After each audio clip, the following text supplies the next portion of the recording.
Sobat Kemenduk Bangga, kembali lagi di acara podcast Ngopi Besti kali ini pada segmen Kabari Kabar Hari ini bersama aku, Wike Imelda. Nah, di segmen Kabari kali ini kita kedatangan narasumber yang sangat luar biasa. Kenapa aku bilang sangat luar biasa? Karena narasumber kita ini sudah warawiri nih di televisi TVRI Sumatera Utara, tepatnya pekerjaannya sebagai presenter TVRI Sumatera Utara. Sebelum kita perkenalan sama Abang Da kita ini, aku spill sedikit aja deh ya sobat-sobat Besti di rumah. Jadi Abang Da kita ini dulu sebelumnya sudah mengabdi loh di BKKBN Kemenduk Bangga, BKKBN Sumut ini. Sebagai apa? Sebagai duta genre atau duta BKKBN yang mensosialisasikan program-program BKKBN termasuk program-program remaja. Oke, langsung aja tanpa basa-basi kita perkenalkan diri dulu sebagai bintang tamu kita pada hari ini, Abang Da Budi, silahkan. Oke, terima kasih Kak Keke. Ya Allah, finally akhirnya ya. Kalau selama ini kita ngobrolnya di tempat tongkrongan, kali ini di podcast. Yes, luar biasa. Oh ya, satu lagi, kenapa tadi ku bilang spesial kali ini bintang tamunya? Karena udah berapa kali reschedule waktu sama Abang Da, cukup padat waktunya, cukup padat. Silakan Bang. Oke, terima kasih Kak Keke. Nah, sebelumnya saya ingin mengucapkan terima kasih dulu untuk Kemenduk Bangga, BKKBN Provinsi Sumatera Utara yang udah ngundang aku ya. Kak Keke, terima kasih. Ini luar biasa sekali loh. Ya, baik. Assalamualaikum warahmatullahi wabarakatuh. Salam sejahtera untuk kita semua. Shalom, Om Swastiastu, Namo Buddhaya, salam kebajikan. Salam Sumatera Utara. Horas! Berjua-jua. Anjua-jua. Yaubu. Ahoy. Oi, Dunsana. Tepuk tangan dong untuk Sumatera Utara. Kita masyarakat Sumatera Utara harus bangga karena kita memiliki salam terpanjang yang ada di Indonesia, ya kan? Benar. Semua suku 8 etnis di Sumatera Utara, ya kan? Baik, teman-teman dari Ngopi Besti ya. Ini programnya Ngopi Besti. Perkenalkan, saya Muhammad Budi SR. Saat ini saya sebagai presenter di TVRI Sumatera Utara dan saya aktif sebagai Master of Ceremony baik event maupun wedding, ya. Oke, mungkin itu dulu ya, nggak sedikit ya. Boleh. Terima kasih Bang Budi atas perkenalannya. Tuh kan, awal-awal aja jadinya saya yang kayak mau di-MC-in ya. Karena memang hari-hari kegiatannya itu ya. Sampai salamnya panjang, ahoy Sumatera Utara, luar biasa gitu ya. Saya jadi tahu nih, memang Sumatera Utara punya salam sepanjang itu ya. Benar. Oke Bang Budi, begitu semangatnya kita juga harus semangat. Walaupun memang ini di keadaan bulan puasa, tapi kita tetap semangat menjalankan aktivitas. Jangan gara-gara itu jadi terhambat ya. Ya, benar banget. Yes, benar. Jadi Bang Budi tadi udah perkenalkan diri. Sekarang Bang Budi, setelah Bang Budi alumni genre gitu ya, sesuai yang tadi saya katakan di awal, Bang Budi kesibukannya apa nih sekarang? Oke. Nah aku tuh genre kan tahun 2016 ya. Jadi setelah dari genre kita melanjutkan kehidupan yang sesungguhnya. The real kehidupan. The real kehidupan. Dan pastinya harus melaksanakan 5 transisi kehidupan itu ya. Masih hafal dia program genre, lihat Des. Tapi ada satu yang belum tercapai. Apa tuh Bang? Ya, ini melanjutkan untuk berumah tangga, kan, berkeluarga. Ya nggak tahu sih sampai dengan saat ini belum dapat jodohnya, mungkin Tuhan masih memberikan seleksi ya kan. Siapa kira-kira yang beruntung mendapatkan kita doain gitu Bes ya. Mana tahu nanti ada mau mudah-mudahan tahun ini bisa ya kan. Nah, jadi emang setelah dari genre itu tamat kuliah, kemudian bekerja di salah satu badan hukum publik, kemudian setelah itu baru masuk di TVRI Sumatera Utara. Tahun berapa tuh Bu? 2022 kalau nggak salah. Nah, jadi sebelumnya kan sebelum masuk di TVRI Sumatera Utara, aku kan juga nge-MC ya di berbagai kegiatan. Sebenarnya kalau nge-MC itu udah dari SMP lah ya, acara-acara keagamaan, Isra Mi'raj, Maulid dan sebagainya. Kemudian juga masuk di SMA dan di perkuliahan juga nge-MC untuk PKKMB. Seminar dan sebagainya. Jadi ketika masuk kemarin di Badan Hukum Publik itu kan Sabtu Minggu libur tuh. Nah, jadi kayak tetap gimana ya untuk bisa produktif di weekend gitu. Nah, salah satu yang diambil adalah jalur nge-MC wedding kayak gitu. Nah, ya udah. Jadi punya pengalaman MC wedding, tiba-tiba ada rekrutmen penyiar di TVRI Sumatera Utara dan akhirnya aku ikutlah di situ. Jadi sebenarnya background MC itu udah dari lama gitu kan. Nah, baru setelah sebagai presenter di TVRI Sumatera Utara, barulah kita mulai melanglang buana untuk nge-MC-in untuk berbagai acara, baik itu event dan sebagainya. Dan saat ini juga mulai merintis lah, ada sedikit usaha ya. Oh iya, usaha apa Bang? Usaha parfum dan juga rempeyek. Luar biasa. Udah presenter, usaha lagi ya. Oke, terus. Ya, kita kan harus memang menambah pundi-pundi keuangan kan, karena biaya nikah berat kan, Mbak Keke. Benar Bang Bud, ya. Oke. Iya. Baik. Berarti memang nggak salah nih Bes kita ngundang narasumber ini. Kenapa? Karena sesuai tema kita itu ubah waktu luang menjadi peluang. Benar. Artinya waktu luang Sabtu Minggu Bang Budi aja dimanfaatkan supaya jadi cuan. Gimana caranya? Itu luar biasa ya. Maksudnya Bang Budi bisa ngelihat celah-celah di mana ya ini waktu-waktu luang tapi aku bisa menghasilkan cuan-cuan. Benar gitu. banget. Kakak ini sekedar informasi juga ya.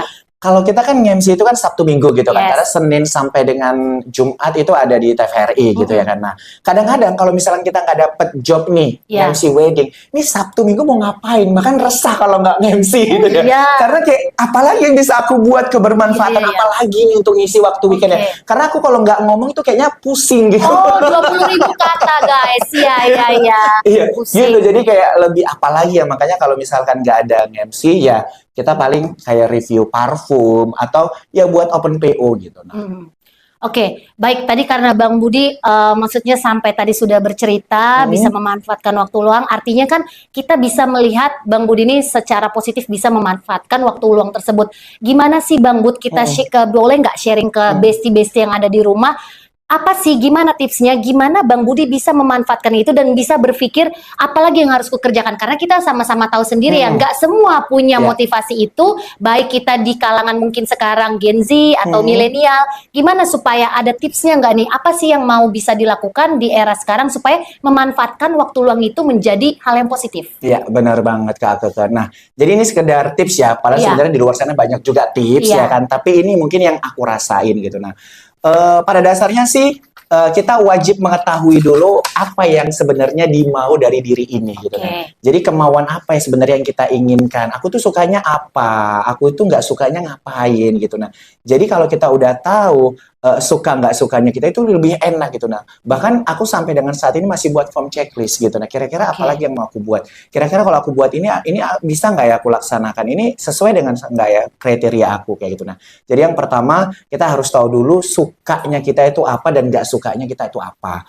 Kemudian yang kedua, kita bisa baca peluangnya itu apa ya gitu. Nah, karena kalau kita berhubungan kayak aku nih, berhubungan di dunia entertain, MC dan sebagainya. Kira-kira yang paling melekat dengan diri aku apa ya? Oh, wangi gitu ya kan, rapi gitu. Nah, jadi dari wangi rapi apa yang bisa aku buat ya? Oh ya, kayaknya aku kalau misalkan buat parfum sendiri pasti kan orang bakalan notice nih, dia pakai parfum apa. Jadi daripada aku saranin dia merek lain, mendingan ke merek aku gitu. Dan itu udah pernah terjadi gitu. Nah, jadi aku beberapa kali nge-MC gitu disamperin nih sama teman-teman kayak, "Bang, pakai parfum apa?" katanya gitu. Nah, aku bilang kebetulan aku dari kemarin itu pakai parfum yang dari luar gitu kan. Nah, terus setelah aku cross cek kembali ternyata wangi itu ada dupe-nya kan gitu ya kan. Nah, yaudah kita dengan harga yang minimalis bisa dapat wangi yang high class gitu. Nah, jadi ya udah kita bisa tahu kira-kira peluang apa yang paling melekat dengan diri kita. Kemudian yang ketiga, niatkan gitu. Nah, ya kita ini punya planning ya kan, punya planning A, B, C, D, tapi nggak pernah dinilai. Mulai aja dulu ya kan. Mau itu berhasil atau enggak itu nanti urusan belakang. Yang penting dikerjain aja dulu. Mungkin kalau kita melangkah sekali, kita akan tahu ini, oh ini apa kurangnya kayak gitu. Jadi niat dan lakukan. Kemudian yang terakhir emang harus konsisten. Kita nggak bisa kayak cuman hari ini ngerjain itu, kemudian besok udah malas lagi, kemudian besok nyambung lagi, itu nggak bisa. Jadi kita harus konsisten. Gitu. Oke. Memang luar biasa sih ya Bang. Memang terdengarnya itu kayaknya mudah yang tadi 1, 2, 3 itu ya. Tapi kita sama-sama tahu nih Bes, pasti menjalankannya itu cukup sulit ya, apalagi kita mencari niat, habis itu kita harus konsisten menjalankan apa yang sudah kita plan tadi dari A sampai Z dan seterusnya. Tapi itu tadi tetap niat dan tetap konsisten gitu lah ya. Karena kita nggak akan pernah tahu kalau kita nggak akan mencobanya kan. Dan fase pembelajaran itu setelah kita laluin gitu. Kita akan tahu kekurangan kita itu setelah kita jalani gitu. Nah, jadi kadangkala kita itu sudah memikirkan, oh ya nanti kalau kita melakukan itu resikonya ini, kebanyakan nanggung resiko gitu kan. Kebanyakan memikirkan dampak negatifnya, kalau belum kita mulai yang akhirnya kita nggak memulai sama sekali. Gitu. Nah, ini nyambung nih, Besti yang ada di rumah. Tadi Bang Budi kan bilang kita harus tahu dulu nih apa sih yang mau atau yang dimau dari diri kita. Nah, jadi untuk Besti-Besti di rumah, apalagi teman-teman yang di mungkin generasi Gen Z atau milenial, biasakan mereka sangat berhubungan dengan self-esteem atau harga diri dan kepercayaan diri. Dimana self-esteem itu sendiri menilai dirinya dia nih, kemampuan emosional dia, dan berhubungan dengan kepercayaan diri dia. Mampu nggak dia mau melakukan itu? Nah, narik ke yang Bang Budi katakan tadi di awal, gimana kira-kira misalkan ada case atau ada kasus remaja-remaja kita atau di luar ini yang angkatan-angkatan Gen Z, baik pun milenial, ketika dia tahu pandangan self-esteem dia, harga diri dia kurang, sehingga itu menurunkan kepercayaan diri dia, kayaknya aku nggak mampu deh melakukan ini. Contoh, dia tahu nih sebenarnya zaman sekarang digital itu kan banyak peluang-peluang yang bisa kita lakukan. Misalkan contoh, bisa itu endorse, berdagang, atau memamerkan kemampuan kita, misalkan nge-MC, kita rekam, bernyanyi, dan seterusnya gitu ya. Tapi ada kendalanya, dia kurang percaya diri. Contohnya nih Bang Bud, kurang percaya diri, nggak bisa ngomong di depan kamera, mungkin kayak kita gini, terus nggak bisa ngatur kata-kata yang bagus, yang baik gitu. Nah, jadi artinya ada kepercayaan diri yang kurang di dia, walaupun dia sudah mengenali dirinya, dia mau melakukan itu. Nah, rata-rata yang mungkin secara pengalaman yang kita saksikan, orang tidak maju-maju karena kebanyakan plan, karena secara eksekusi dia memiliki kepercayaan diri yang kurang. Kayaknya aku enggak. Atau mungkin kalau kita tarik lagi segi fisik, misalkan Bang Bud, dia misalkan mau nih tampil ngelihat, oh iya bisa nih aku berdagang ngomong depan kamera, tapi kan aku jerawatan, misalkan hidungku nggak mancung, daguku nggak shape gitu ya misalkan, atau tubuhku ya gitu, biasa perempuan kan ada ya insecure-nya. Nah, kira-kira ada nggak tips dari Bang Budi gimana cara menghadapi seperti itu? Misalkan dia ada kemampuannya tetapi kepercayaan diri dia udah turun duluan, nggak pede untuk down duluan untuk menghadapi itu. Baik, Coba. Kak Kakak ini menarik sekali ya. Memang ini banyak fenomenanya terjadi di masyarakat, khususnya anak-anak Gen Z. Nah, milenial juga ada sih, ya kan. Nah, tapi perlu kita ketahui bahwa kita ini kan ciptaan Tuhan ya. Nah, setiap ciptaan Tuhan itu pasti memiliki kekurangan dan kelebihan gitu. Nah, jadi walaupun kita punya kekurangan, pasti kita punya kelebihan. Dan itu tadi yang pertama, kita cari tahu kelebihan kita itu apa kayak gitu. Nah, jadi ketika kita sudah tahu kelebihan kita itu apa, yakin dan percayalah bahwa itu adalah pembuka jalan pertama. Karena tidak mungkin dong Tuhan menciptakan kita itu dengan sia-sia gitu kan. Pasti ada nilai plusnya. Dan jangan khawatir juga bahwa mungkin orang-orang yang kita anggap, wih keren banget, perfect banget. Kita kan nggak tahu beban apa yang ditanggung dia selama ini gitu. Nah, jadi percayalah bahwa Tuhan menciptakan kita pasti punya potensi. Kadangkala kita menemukan potensi itu yang belum tepat kayak gitu. Nah, maka cari terus. Nah, kemudian yang kedua, ini kan zaman digitalisasi ya. Ini kita serba internet semuanya, serba searching, bahkan AI sekarang banyak sekali. Cepat semua ya. Tadi kayak misalkan kita nggak pandai ngomong nih, gitu ya kan. Nggak usah maksain untuk harus ngomong di depan kamera. Kan bisa di-dubbing ya suaranya. Nah, gitu. Nah, jadi rekam aja dulu ini, misalkan kita mau buat konten nih, gitu kan. Rekam aja dulu, nggak usah harus on air kayak gini kan, udah ngomong sekaligus take video, nggak usah. Ambil dulu videonya semuanya, barulah di-dubbing kayak gitu. Jadi nggak usah memaksakan banget nih, aku harus sempurna gitu, nggak usah. Pasti ada plus minusnya kan gitu. Dan itu adalah strategi untuk bisa ngebangun branding kita gitu. Nah, kemudian yang ketiga, tadi kita pasti punya potensi kan gitu ya kan. Kemudian yang kedua, tadi kita harus bisa memodifikasi kira-kira apa yang bisa kita lakukan dari kekurangan kita. Nah, yang terakhir ini adalah mau tidak mau kita harus membiasakan diri kita ini untuk terus konsisten melakukan itu, dan jangan lupa untuk men-share kegiatan kita semua. Karena apa? Mungkin kita masih takut nih men-share kegiatan, nanti kata orang seperti apa gitu ya kan, masih ada kecemasan diri sendiri kan. Benar. Nanti gimana ya, kira-kira tanggapan orang gimana ya? Nggak usah pikirkan orang lain gitu. Nah, karena apa? Karena ya kita terlalu capek untuk memikirkan pandangan orang lain, padahal sebenarnya belum tentu mereka berpandangan seperti itu kepada kita. Itu dia. Wow, super sekali Besti. Tepuk tangan. Memang kalau udah suhu beda ya. Biasa suhu, aja loh Kak Keke. No, kalau udah suhu memang beda. Saya bisa gini itu karena Kak Keke juga loh. Karena Kak Keke dulu ini pembina kami di genre. Jadi dia selalu yang menemani kami, dan gak jarang dia jadi donatur juga bagi kami. Iya. Ya, memang pengalaman itu ya yang ngebentuk kita ya. Benar, luar biasa. Oh iya, Besti kami juga mungkin cukup tektok karena memang sebelumnya kami juga sebagai koordinator dan Budi juga sebagai pengurus genre dan seterusnya. Luar biasa yang Bang Budi ya. Memang yang dikatakan Bang Budi itu benar. Luar biasa teman-teman. Kita harus tetap menggali, kita harus tahu, dan sebenarnya kita harus beradaptasi. Yang seperti yang dibilang Bang Budi. Kalau udah tahu misalkan kita masih grogi di depan kamera, ya kita beradaptasi. Benar ya. Kita berpikir apa yang bisa dilakukan. Oh ya, bisa dubbing ya, bisa voice over ya, bisa apa ya gitu. Karena digital itu kita tidak bisa pungkiri memang memudahkan kita di semua pekerjaan kita di zaman sekarang. Oke, Bang Budi, cukup menarik, luar biasa. Mungkin ini pertanyaan terakhir dari aku ya. Pertanyaan terakhir mungkin karena tadi kita sudah ngebahas genre sedikit, biar teman-teman Besti tahu nih yang dari tadi sebenarnya genre-genre ini apa sih gitu kan. Sekalian kita promosi juga, mana tahu teman-teman ada yang mau ngikut nih nanti di tahun ini atau di tahun depan. Gimana pengalaman Bang Budi selama mengikuti Duta Genre, atau apa bisa nggak ngajak teman-teman mengayokan apa sih menariknya genre, dan kenapa teman-teman kalau memang berpotensi harus mengikuti genre itu tadi? Terima kasih Kak Keke. Nah, ini nggak peres ya buat teman-teman semua ya. Jujur, aku tuh dari kuliah itu banyak mengikuti organisasi, baik internal maupun eksternal kampus. Karena dulu di zaman kami, genre itu adalah duta mahasiswa genre gitu. Kalau sekarang kan ya duta genre, karena anak SMA sekarang udah bisa begitu kan, sesuai dengan range umurnya kayak gitu. Nah, kalau kami dulu memang di zaman mahasiswa kita memang udah terlatih dan sudah ikut organisasi-organisasi di luar. Dan saya membandingkan dengan saya ikut di genre, ternyata berbeda sekali ya.